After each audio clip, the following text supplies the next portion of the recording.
So welcome everybody. We're going to talk about the Oldham Fund small and micro grants today that have just been launched. For those of you that don't know me, I'm Sharon McGladdery. I'm the programmes manager here at Action Together in Oldham. I manage all our grants and investments here, and I'll just introduce you to Candice, who's here. A lot of you will have spoken to Candice. Candice is our grants officer. Candice, if you can give a wave if people can see you. I appreciate they might not be able to if I'm showing my screen, but we'll have a chance to have a chat later in the Q&A. Letting a couple more people in the room, just bear with me.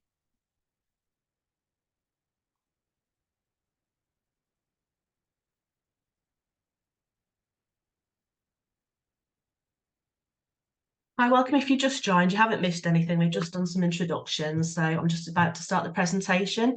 It is being recorded today, so feel free to switch your camera off if you do like. And if I can ask you all to stay on mute just during this part, and then we will have a presentation. We will have some questions and answers later.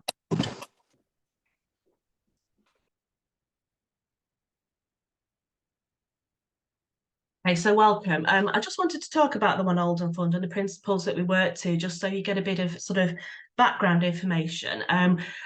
Some of you will already have had grants from us in the last couple of years, and we have worked hard to adopt the following principles, which are sort of makes us an open and trusting grant maker. So in effect, we try not to waste time. So we try to explain all our funding priorities clearly and be open and transparent. We only ask relevant questions. So when you get to the applications form that we produce, we've really thought hard about the questions, and we only ask for the information that we really want and that we're going to use. We do accept risk. We're realistic about the level of sort of assurances that you can give us, given the size of the grants. We try to act with urgency, so we try to work with your timetables, and that's why you'll find a lot of our grants are on a rolling programme rather than having a fixed deadline, so that you can apply for the money when you need it for what you want, and we can respond quickly. We do try to be flexible. We appreciate that things change throughout the course of your grant, we sort of try and adapt any grants that we've awarded to allow for that. We try to communicate with purpose, so you don't get loads of information from us, and we're sort of really clear about our relationship with you from the start. And then we do try to be proportionate. We look at the size of the grant and we try to be realistic about the sort of nature of the information that we're requesting and the types of information that we're requesting. So I just wanted to give you a bit of background there. It's something we've worked really hard towards, and we have had an evaluation and we've had really good feedback about these principles, but we are always looking to improve and welcome any feedback about our grants process as you go through the process. So today I'm going to talk about the Oldham Fund, the latest ones that we've just launched. So for both the micro and small grants that we've just launched, I'll explain what those terms mean in a little bit. The purpose of this investment, so it's an investment into the voluntary community faith and social enterprises sector's resilience to enable organisations such as yourself that are locally rooted and active in Oldham to remain viable and to contribute to the delivery of these plans.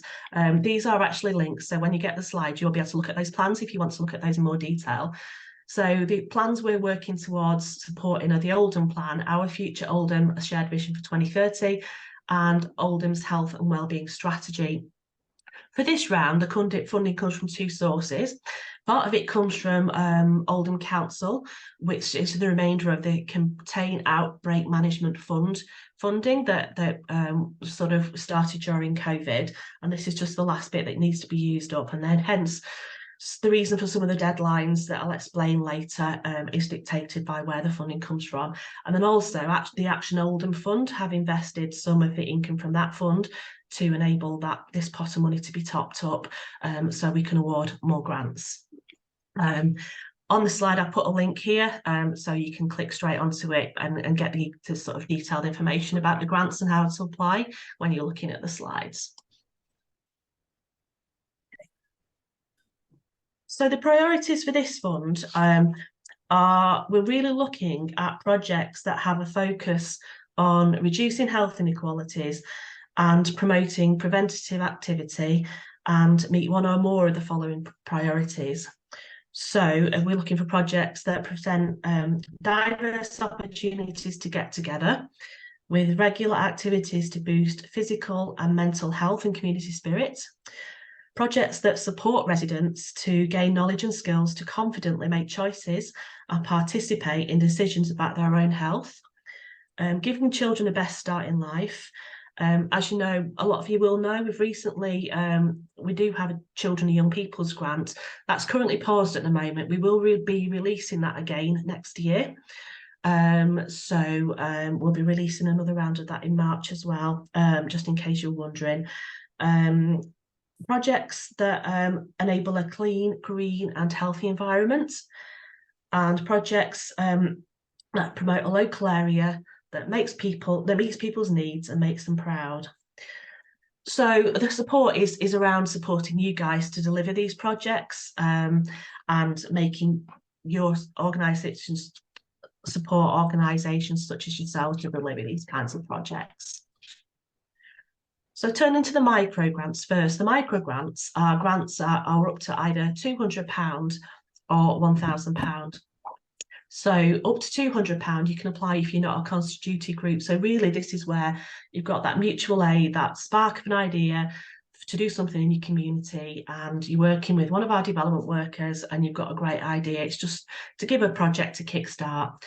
Then once you become constituted as an organisation, and if you don't have a constitution, that's something we can help you to do. You can apply for up to £1,000. So the kind of groups that can apply are those are locally rooted and active in Oldham. Just because of the size of the pot, we've said if you've already received a new micro or small grant within the last 12 months, we're asking you not to apply. But just because of the size of the pot of money that's available, just trying to make it spread as far as possible. So the maximum projects can be 1 year, but any projects, the absolute deadline for the delivery of any projects is end of March 2025. In terms of the decision-making process, we have an action together panel, but then it also goes out to external partners just for sign off when we make recommendations. We do this on a weekly basis. This is like a grant on a rolling programme, so it's not the kind of grant you apply to, you've got a deadline and there's one big panel that decides them all. We process these grants as they come in so that we can process them quickly and respond to your needs, and so we can try and get money out as and when you need it, and instead of chasing an arbitrary deadline. However, there are sort of restrictions on this funding. So it is a rolling programme, but the fund will be paused when we've exhausted the current funding pot. So once we've sort of allocated all the funding pot, but we will not, even if... sorry, can I just ask you to go on mute? There you go. So we will be pausing applications to this pot of funding on Monday, the 11th of March. I would expect the money to have run out before then, because I'm expecting a lot of applications for this. Because the difficulty with this is we have to commit the whole of this pot of money by the end of March 2024. So that means we have had to committed that and awarded grants. It doesn't mean you have to deliver your project by then. However, you've got the following year to deliver your project. It's just this sort of, this is when we've actually have to have had committed the money itself. Turning to the next grant, the small grant. So these are grants for applications that are over £1,000 and up to £10,000. So the groups that can apply, and you must be a constituted member of Action Together. Again, we can help you do that if you're not already a member, or you need help with your constitution, and you must be locally rooted and are already active in Oldham. It's really to support, the purpose of this is really to support the organisations that are already there working and delivering Oldham and who need that sort of help to be viable and be sustainable. Again, the maximum project length is 1 year or the end of March 2025, whichever is sooner. The decision-making process is slightly different on this one because of the amount of money that's involved. We do have a community panel with community representatives on it, and we aim to send applications out weekly, or we will send them out in batches. So again, it's on a rolling programme. It is on a rolling programme, but again, we will pause applications when the current funding pot's been exhausted. Again, I'm expecting that to run out pretty quickly, so the advice is to apply as soon as you can. But if we haven't exhausted the pot, we will stop accepting applications on the 4th of March for this one. It is a week sooner, just because the decision-making process is slightly different because of the larger pot size and because it takes a little bit longer to reach a final decision and award the grant for this one. Okay, so what can the money be spent on? It's quite wide ranging. So it can include things like project delivery costs, it can include staff costs, it can include running costs to help you remain viable to deliver your projects, it can include things like volunteer expenses. There are some very limited exceptions, so we don't generally cover things like contingency costs, VAT that can be reclaimed, loans, costs, or anything that's already been incurred. So please don't start your project until you've had confirmation that the funding is being awarded, because we wouldn't normally reimburse anything that's already been started and been incurred. But if in doubt, ask. One thing we do have with Action Together is that you don't have to wait for us to contact you. Contact us at any time if you've got any queries. We don't want you to waste your time in an application. We don't want you to struggle with it. You know, please just give us a shout, and our contact details will be available at the end of this presentation. So what happens with successful applications? Once your application is successful, you will have contact with one of our community development workers if you're not already in contact with one of those. The way we operate, we have a development worker allocated, one development worker allocated to each of the 5 districts of Oldham. So that development worker knows the area you're working in really well and can offer you sort of lots of other support. It's not just about this project and just about this grant. It can offer you support with your governance, with your procedures and policies, help you find funding from other sources. So that support is always available. Occasionally, we will put conditions in the grant agreement, more likely with the larger grants. For example, we may sometimes, but not very often, award stage payments. And we do ask, if you don't, with the 10,000 small grants, if you don't already have a quality in action award, then we ask that you agree to work with a development worker to work towards that. A quality in action award is really just a basic quality award. It's really sort of a minimal sort of level that we expect groups to be operating at. It wouldn't prevent you getting a grant, but we would ask you to work towards it.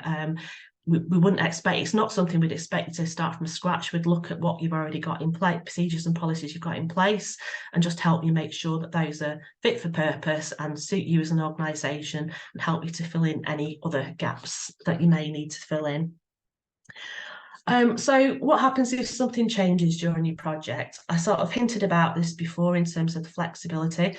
We realise when you put in a bid in for a project, especially when it's one of the larger grants, that, you know, a lot of it's guesswork. We guess that, and we also realise that things change throughout your project, or, you know, your project might go in a slightly different direction from what you anticipated. We are flexible, so all we ask is don't wait for us to contact you. If you've got any queries or any doubts or any questions, you can contact us at any time throughout the project. You might say, you know, this has changed, or this cost has gone up, or whatever. Just get in touch with us, and we can talk about, you know, being flexible in terms of what your grant can be used for. So we will do monitoring. So at the end of the project, we will ask you to complete a short end of project report. We will, however, once you have been awarded a grant, we'll give you specimen questions at the start of your project, so you know exactly what we're going to be asking for, so it won't become as a shock to you at the end. So at the beginning of your project, you'll be made aware of the kind of things we want from you, so you can start collecting those. But we're really open to different ideas. Some people have sent us videos, some people have sent us, people send us pictures, people send us links to the Facebook pages. It's not just about collecting the numbers and knowing how your money has been spent. We're really interested to learn the story of your projects and how it's gone, because we do use the monitoring. We use it to help us to influence future funding rounds. And it also helps us to identify sort of any areas where further support might be needed. So please be rest assured that we ask you for this information, but we do use it. It's not, doesn't go into a big black hole and is never looked at again. And we're really careful to make sure it's proportionate to the amount of funding that you've received. We won't ask you for loads of information for a really small £1,000 grant. We really do try to be proportionate. But the more information you can give us and the more stories you can tell, the better.